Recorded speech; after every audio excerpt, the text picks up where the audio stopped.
All right, folks, welcome back. So this is going to be an extremely short video. If you haven't already noticed, I posted yesterday that I had an injury that prevented me from putting anything up on Sunday and Monday. So I was going to do a YouTube video, but you ever do something or begin to do something and you just get this little voice saying, this is going to be painful, but you still do it? Well, that was me. This weekend, I was playing with the dogs at the top of the steps, which is already a bad thing. But before I went outside the bedroom and was throwing their toys around and make them run around and chase them, I put some ankle socks on, and they happened to be a brand new pair of ankle socks. And I remember thinking to myself as I was putting them on, I was like, man, these things really feel slippery. I need to be careful going down the steps, because one set of stairs in our home has carpet, and the other sets are not carpeted. But either way, I was thinking to myself, I got to be careful because I could easily slip on the steps if I'm not careful. Fast forward, not 5 minutes later, I'm outside the bedroom. I'm tossing Bailey and Bella their toy around. They're chasing after it. And it goes down to one of the split levels. So I start to dash towards the top of the steps because I want to run down and beat Bailey to the toy. Well, I don't have good footing. And my foot rolls right over the front and edge of the step. And I literally go up in the air. And I remember thinking to myself as I was up in the air, I was like, oh no. It was kind of like this.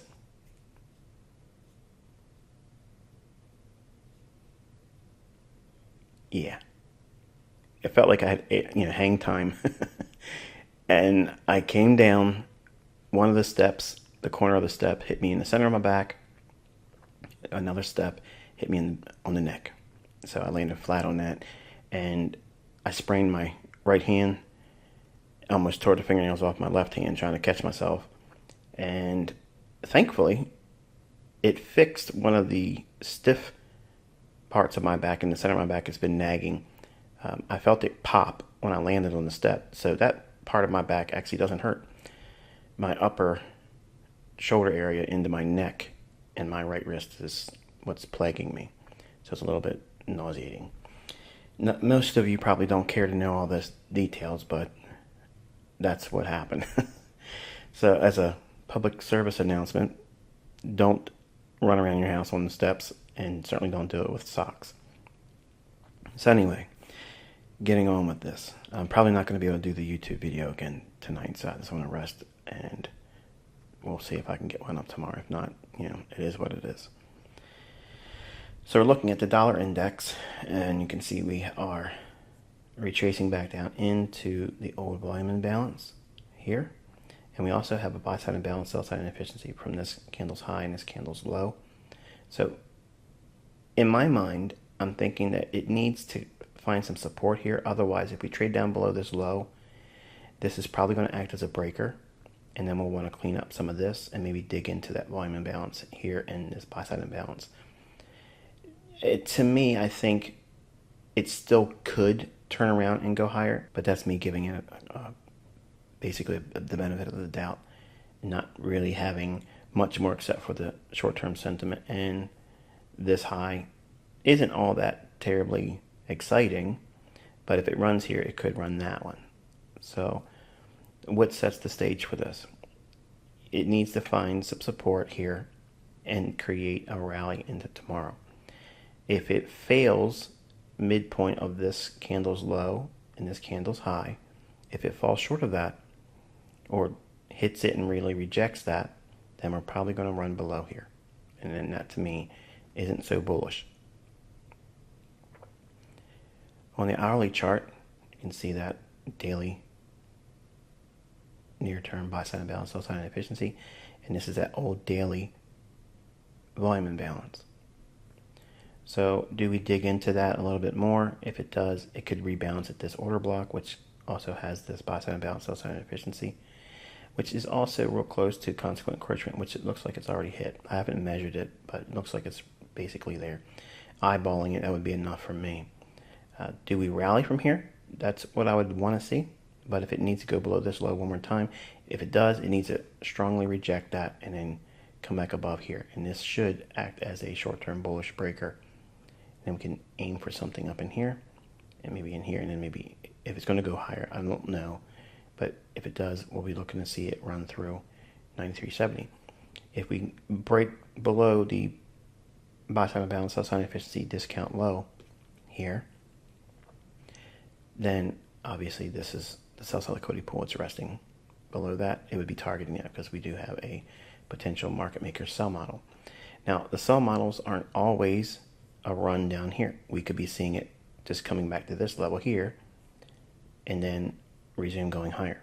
So that's the other stage of a potential market maker sell model, where it doesn't take out the sell side liquidity. It just accumulates here and turns into a market maker buy model. 15-minute time frame.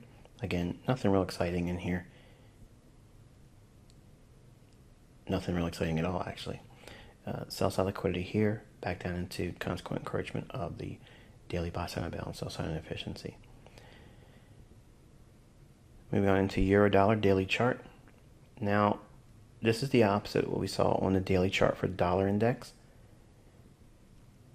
Almost completely closed that in on the sell side imbalance, buy side inefficiency. It would need to strongly break in here in my mind, because otherwise we've taken this sell side liquidity out, and below here we rallied in. This is justified, it's reasonable. To come all the way back up here just to balance that and take the buy stops here, I don't think it's necessary. And the reason why is we have this old high and we've already taken those stops. So can it happen? Yes. Is it likely? Not so likely. But if it does go here, again, it's like I'm expecting here. It needs to be a strong break.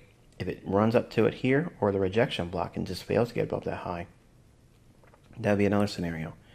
But I'm still looking for this in here, and that's what I'm sticking with. I'm sticking with that analysis. Nothing in here indicates that we've turned the corner.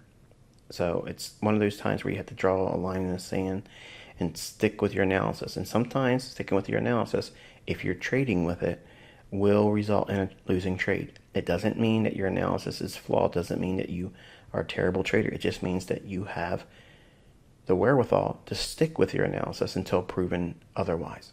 And that's a skill set that you're going to need to develop over time. And it's not a bad thing. It's actually a good thing, because you're going to need to be able to trust yourself, and also trust, even when you make a bad decision, and I'm capable of doing that, it doesn't break the overall model, and you can still come back from it, and it doesn't end your career. All right, hourly chart on euro, just a little bit more. It could have completely closed in on that sell side imbalance, buy side inefficiency on the daily chart. And if we just roll over from here, which may be asking a lot in here, but if we break down, we have a small little imbalance here, but look what we have, relative equal lows. So we have sell side there. And to me, I like that because it looks like it's just building in the support idea here. Lots of stops are pulling right below there, and we already know what's resting just below that also.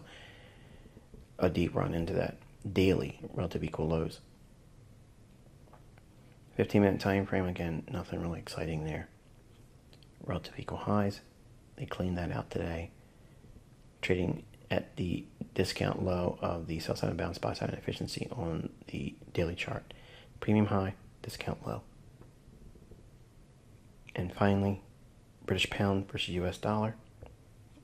Completely rebalanced all this sell side imbalance, buy side inefficiency back into a potential bearish order block. So again, I'd like to see it break sharply, take out the relative equal lows in here. Otherwise, if we trade above the short-term high, this becomes a bullish order block. If we take out this high and trade back above and come back down into this, that would be a potential bullish order block, and I'd have to put this run below this low in here on the back burner, and we may be running for the buy side here.